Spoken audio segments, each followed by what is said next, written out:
Yo, what's good, ladies and gentlemen? It's your favorite sarcastic commentary YouTuber Laser back again with another video, and today we're talking about Feather Client. Now, if you have eyes and exist in the Minecraft community, you probably witnessed the absolute blow up that Feather Client has had recently. For the two people in the audience who have no idea what I'm talking about, Feather Client is a new client that is just recently dropped for public use and is aiming to be the client built for the community, built for people who want a lot of customizability, built for the more hardcore PvPers, things of that nature. Bro, I actually sound like I'm doing an ad read right now. Anyways, the point is, Feather Client has this feature where you can basically customize it as much as you want, put in your own mods, do whatever you want, and that's kind of one of the big features of the client. However, this feature is what sparked the major controversy within the community, and it's all due to their browse feature. So you can add mods in two different ways with Feather Client. You can just chuck it in, or you can use their browse feature, which has featured mods which you can click to install, and it'll just put it in your client. However, this is where the issue stems from. Feather Client, without permission, took many different mods and chucked it into the client browse feature. Now, of course, for you and me, we are able to use these mods. They're free for public use, and they're under specific licenses that allow the average user to use it for non-commercial purposes. However, Feather Client itself is a commercial product, okay? People are paying for beta access to Feather Client, their cosmetics, things like that. This means that Feather Client is not allowed to legally use any of the mods with non-commercial licenses. However, Feather Client went and added many mods with non-commercial licenses. For example, one of the mods that Feather Client added was Not Enough Updates, a skyblock mod, which is under a non-commercial 3.0 Creative Commons license.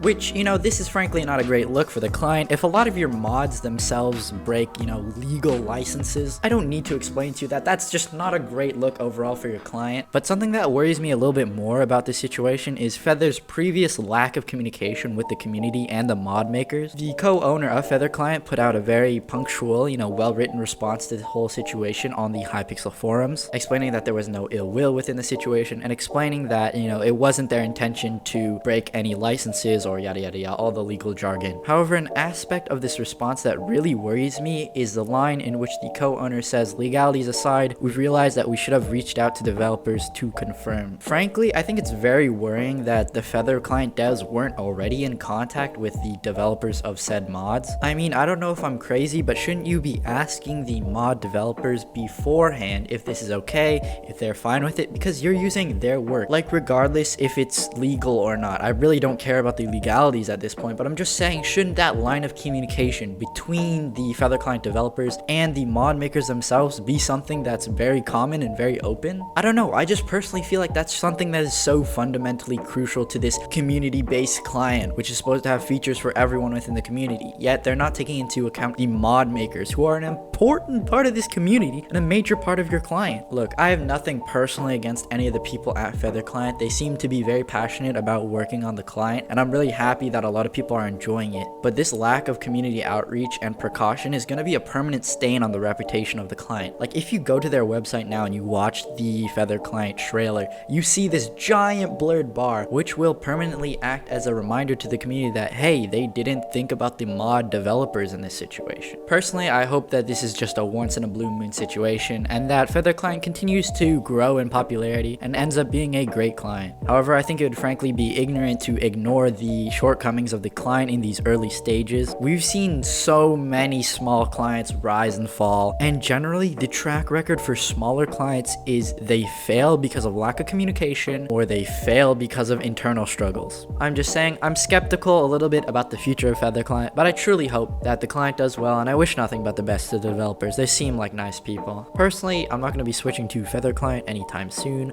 I'm very happy and comfortable with Lunar. Honestly, a lot of the features on Feather Client do seem very cool, but I have a really weird PC that just freaks out sometimes, and Lunar has been fairly stable on it, so I'm not really willing to roll the dice on a new client. But I am interested in hearing your guys' thoughts on the client and on the situation in general, so leave your thoughts in the comments below. And ladies and gentlemen, I hope you have an amazing day. Peace.